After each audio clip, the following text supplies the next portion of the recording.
Hello and welcome to the fifth video lecture of Quantitative Techniques, Module 1, third semester. In this today's video lecture, we are continuing with where we left off in the previous video. This lecture will be covering the next two techniques of measurement of correlation. So let us start. In a previous video, we have studied scatter diagram. In today's video, we will study basics of Karl Pearson's coefficient of correlation and Spearman's rank coefficient of correlation. So these two are the algebraic methods which are there in your syllabus. So we shall concentrate on these two, and in today's lecture we shall take introduction to these two. So what are these two algebraic methods? The first out of these two algebraic method is the Karl Pearson's coefficient of correlation. Now students, Karl Pearson's coefficient of correlation and Spearman's rank coefficient of correlation, these are two different methods or techniques to find out the correlation coefficient. Why there are two methods? One, we may have different types of data. Some data might be easily quantified while other data may not be easily quantified.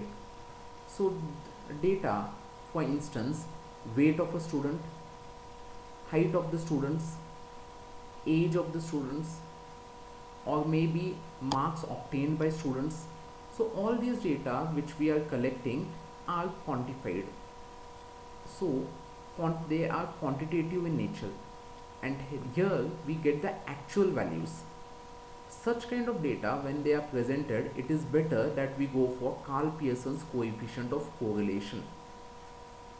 On the other hand, if we get qualitative data, like for example beauty, skill, experience, maybe not in years, on this kind of affection, these kind of variables which is difficult to measure in terms of numbers, and we can only rank them. So in such kind of situations where quantification is difficult, we go for Spearman's rank correlation and we use the ranks. Coming to this slide, Karl Pearson's coefficient of correlation, it is based on the covariance of two variables. So covariance of two variables in a series is studied in Karl Pearson's coefficient of correlation. The coefficient of correlation is denoted by the symbol r, small r. So as we have said that it studies the covariance of two variables in a series. So the formula to find out r is, that is coefficient of correlation, r is covariance between x and y upon standard deviation of x multiplied by standard deviation of y, which equals, in notation form it is written as r is equals to covariance between x and y upon standard deviation of x into standard deviation of y. Another formula which we can use and normally used for your problems is r equal to n multiplied by summation of x into y, that is summation of xy, minus summation of x multiplied by summation of y, divided by the square root of n into summation x square minus summation x the whole square. Similarly, n into summation y square minus summation y the whole square. So this formula can be applied for your problems. Here what is n? N is basically, small n is basically the number of values that are given for x and y. Suppose 8 students are studied, subjects in two different subjects, marks obtained in maths, marks obtained in English. If we want to study this of 8 students, then 8 is the value of n. X can be one value, that is x value might be maths, and y might be y will be marks obtained in English, and so on. This will be much more clear when we take a numerical. If you want a shortcut method, or maybe a method where suppose the values are too huge, suppose we want to study the something like the correlation between the weight of say item 1 and weight of item 2 loaded in a truck in kgs, then it might be like x value might be 7,000 kgs, 8,000 kgs, 9,000 kgs, 10,000 kgs, and so on. Y values might be 11,000 kgs, 14,000 kgs, 18,000 kgs, 20,000 kgs, and so on. So if you are multiplying this, squaring this, then multiplying this, your calculator which you are using will be, which is a simple accounting calculator in your examination, will be very small, and the numbers will be too huge for the calculator to calculate. In such instances, we go for this kind of a method, where we go for something known as change of origin, change of scale. So there are two techniques. Remember, correlation, whether it is Karl Pearson's method or scatter diagram method, or it is rank correlation method, is not affected by change in scale or change in origin. So what it means is basically you can change the origin. Here in this formula, for instance, what we are doing is we are changing the origin. R equal to summation of, remember this is capital X capital Y which we are using here all in this formula.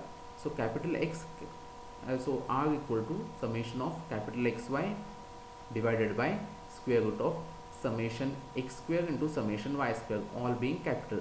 But the values that are given to you are not capital XY, as in this, these are all small xy.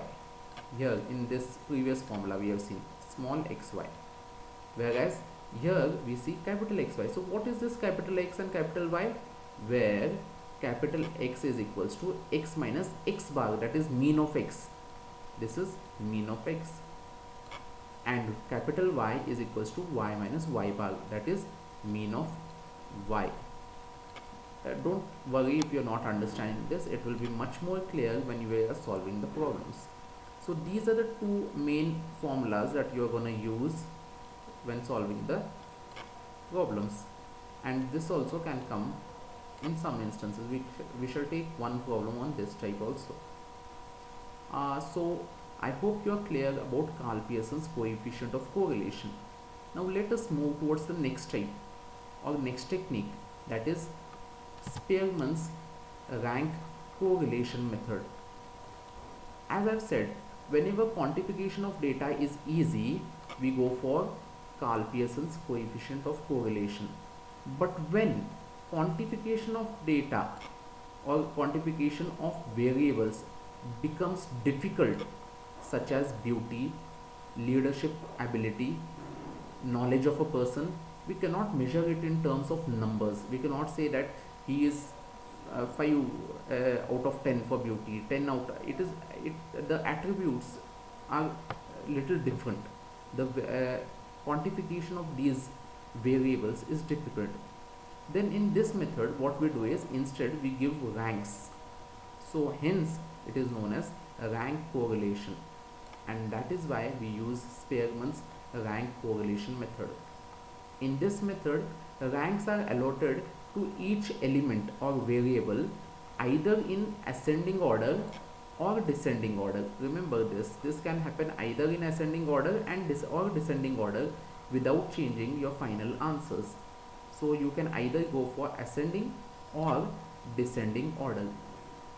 the correlation coefficient between these allotted two series of ranks. Now what happens is you convert these marks. Suppose if marks are given of two students in two different subjects, or 10 students of in two different subjects, then you are asked to use Spearman's rank correlation method.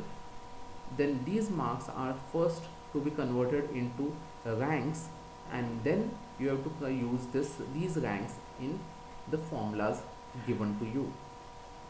Now let us see what are these formulas.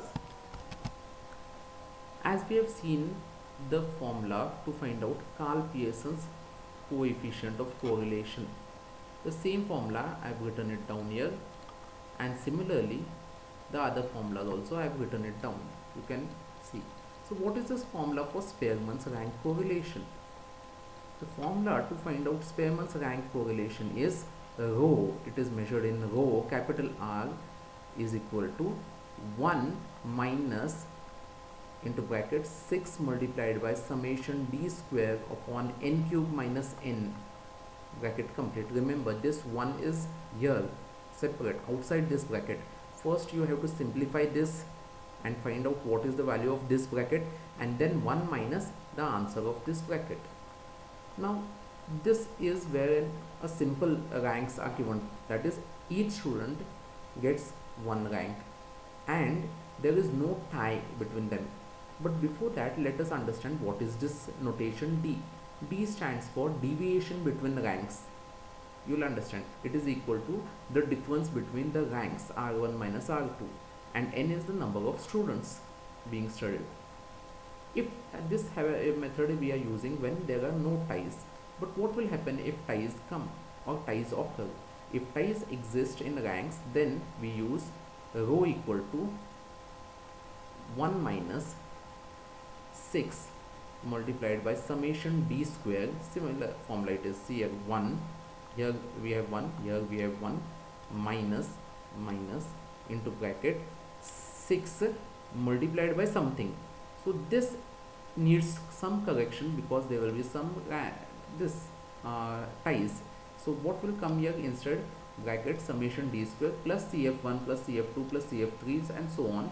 How many cf? What are these cf? Cf is nothing but correction factor.